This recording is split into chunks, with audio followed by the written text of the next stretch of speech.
한국을 대표하는 목사님 가운데 한 분인 열린교회 김남준 목사님의 대표적인 저서인 은혜에서 미끄러질 때라는 책에 보면 다음과 같은 소방관의 실화가 나옵니다. 여러분, 소방관이 인터뷰를 했습니다. 내용은 이렇습니다. 지난 시간 화재를 진압하면서 가장 기억에 남는 게 뭐냐? 그러니까 이 소방관이 이런 얘기를 하는 거예요. 자기가 화재 신고를 받고 급히 이렇게 소방관들과 출동을 했습니다. 가니까 막 불이 나가지고 부엌과 거실에 안개가 자욱한 거예요. 한 치 앞도 구분할 수가 없어요. 근데 놀라운 거는 안방에서 모녀가, 엄마하고 딸이 밖에 불이 난 건 하나도 모른 채 이 연속곡 TV 드라마를 보고 있는 거예요. 그래서 이 소방관이 너무 얼척이 없어가지고 빨리 대피하라고, 뭐 하는 거냐고, 지금 온 집에 불이 나서 연기가 자욱하다고. 그러니까 이 막내딸이 투덜거리는 거예요. 투덜거리면서 한참 재미있는 순간인데 나가라고 한다면서. 여러분, 이 목사님이 이 소방관의 실화를 들면서 이 책에 이런 이야기를 합니다. 참 기가 막히다는 표현이 이 상황이 아닐까. 지금 밖에 불이 나서 언제 죽을지도 모르는데 이 드라마에 빠져가지고 지금 살라고 나가라고 하는데도, 아이고 중요한 장면인데 이때 지금 이런 얘기를 한다면서 이렇게 얘기하고 나가는 걸 보면서 이 소방관이 평생에 이게 남았다는 거예요. 그러면서 목사님도 이런 얘기를 합니다. 이런 모습이 우리 그리스도인들의 모습이다. 지금 영혼은 죽어가고 있는데, 하나님의 음성이 전혀 들리지도 않고 있는데, 하나님이 내 옆에 와도 느껴지도 않고, 어쩌면 내가 자꾸만 하나님의 은혜에서 구원에서 멀어져 가고 있는데도 내가 세상 정신에 취해가지고 세상의 미혹의 영들에 빠져가지고 깨닫지를 못한다는 거예요.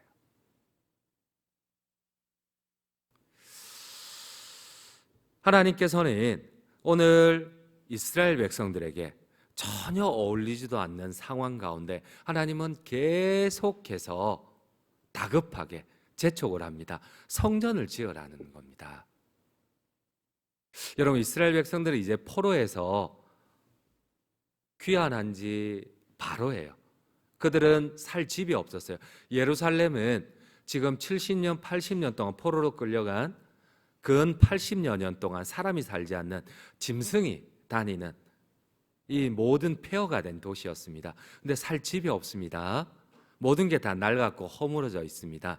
사람이 살아갈 곡식이 없어요. 먹을 게 없어요. 근데 주님은 계속해서 다그칩니다. 성전을 지으라는 겁니다. 성전을 지으라는 겁니다. 여러분, 왜 주님이 이렇게 다그칠까요? 우리 한번 오늘 12절 말씀을 한번 같이 한번 읽도록 하겠습니다.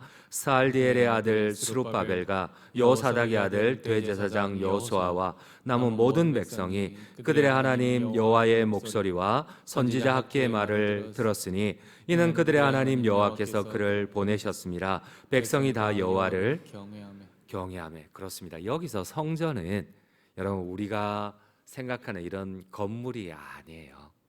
바로 하나님의 말씀을 의미를 합니다. 하나님의 말씀을 들으라는 겁니다. 세상 정신에 이렇게 다 마음을 빼앗겨서 내가 지금 하나님과의 관계가 엉망이 되어 있어요. 하나님의 음성이 들리지를 않아요. 하나님이 느껴지지를 않습니다. 어쩌면 하나님의 구원에서 자꾸만 멀어져 가고 있는데도 우리는 계속해서 느끼지를 못합니다. 그래서 하나님께서는 성전을 지으라는 거예요.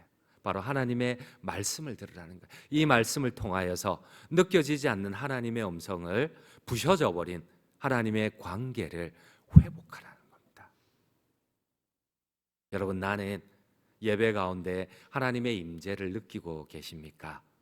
나의 영혼을 회복시키시는 그 하나님의 음성을 내가 듣고 계십니까? 하나님께서는 가장 우선적으로 우리와 함께 하기를 원하세요. 여러분들 아멘이세요? 나는 얼마나 준비를 하고 있습니까?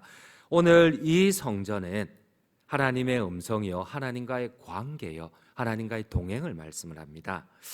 이스라엘 백성들은 성전 공사를 시작을 해야만 됩니다. 우리 한번 14절을 함께 읽도록 하겠습니다. 여호와께서 스알디엘의 아들 유다 총독 스룹바벨의 마음과 여호사닥의 아들 대제사장 여호수아의 마음과 남은 모든 백성의 마음을 감동시키심에 그들이 와서 만군의 여호와 그들의 하나님의 전 공사를 하였으니, 여러분 여기서 성전은 이 건물이 아니에요. 물론 하나님께서 지으라고 하신 것은 이 건물이지만 그 건물에서 이루어질 하나님의 말씀의 관계였고 하나님과의 관계를 말씀을 합니다. 여러분 어쩌면 오늘 우리 역시도 지금 여는 기도회 역시도 마찬가지입니다. 제가 항상 부탁을 드립니다.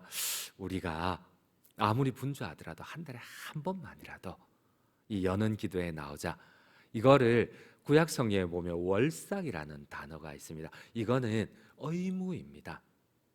하나님과 이 한 달의 관계를 구속하기 위해서 나의 모든 우선순위가 하나님께 달려있다는 이거를 고백하기 위하여서 하나님께서 요구하는 것이 월삭을 드리라고 합니다.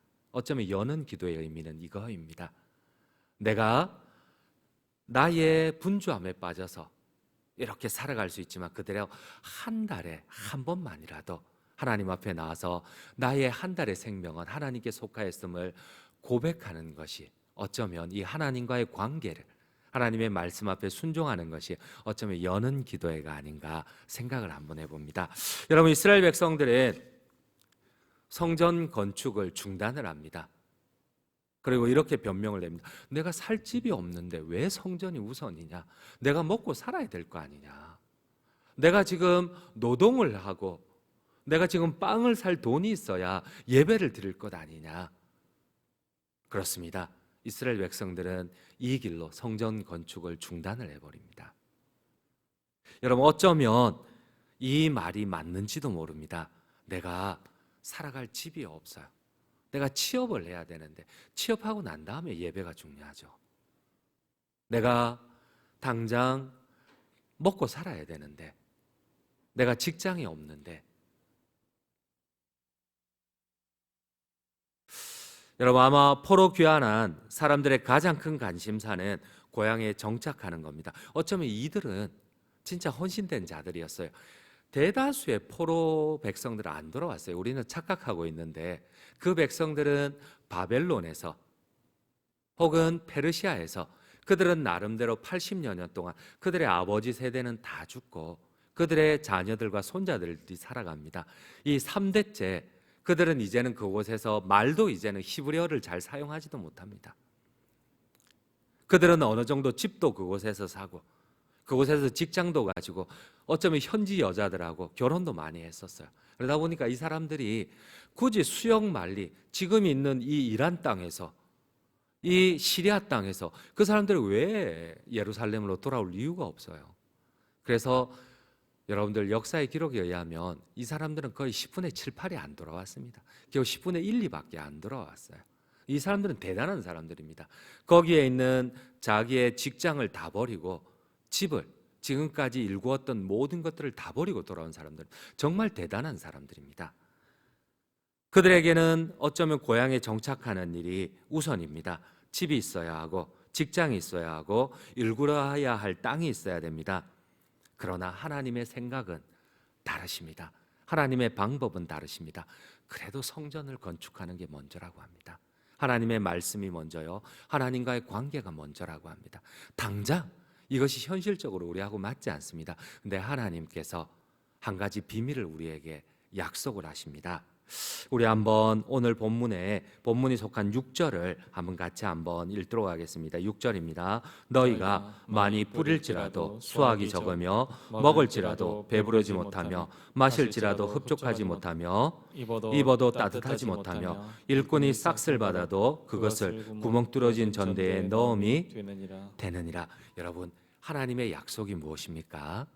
우리가 잃어버린 중요한 하나님의 능력이 무엇입니까? 우리가 우리의 힘으로 땅을 일굴 때에, 우리의 힘으로 집을 지으려고 할 때에, 우리의 힘으로 포도나무를 심으려고 할 때에, 우리의 힘으로 우물을 파려고 할 때에 너무나 고되다는 겁니다. 다 해야 돼요. 세상 사람들은 차라리 예배라도 안 드리고 주일 헌신이라도 안 하고 11조라도 안 하고 감사헌금이라도 안 하면서 자기의 능력으로 부를 쌓아갑니다. 근데 우리는 하나님 앞에 11조도 해야 되고 헌신도 해야 됩니다. 안 그래도 결핍이 많은 우리가 무슨 능력으로 우리의 부를 쌓아갈 수가 있을까요? 우리의 집을 건축할 수가 있고 우리의 자녀들을 어떻게 양육할 수가 있을까요? 근데 주님이 말씀을 합니다. 하나님과의 관계가 형성이 될 때에 우리의 힘과 능력이 아니라 하나님의 힘과 능력으로 너희가 짓지 아니한 하나님이 집을 주겠고 파지 아니한 우물을 주겠고 심지 아니한 감람나무를 주겠다는 겁니다. 여러분 아멘이세요? 이게 하나님의 약속입니다. 학개서에 나온 이스라엘 백성들은 처음에는 자기들이 뭔가 포로된 땅에서 돌아와서 하나님의 예루살렘을 건축하고 폐허된 이스라엘 백성들을 이스라엘 나라를 건축하면 하나님의 능력이 막 쏟아질 줄 알았어요. 그런데 조금 하다 보니까 자기들의 생각대로 되지 않아 금방 하나님과의 관계를 파괴해 버립니다. 성전을 짓지 아니하고 하나님의 말씀에서 벗어납니다. 그때 하나님이 이렇게 말씀을 합니다.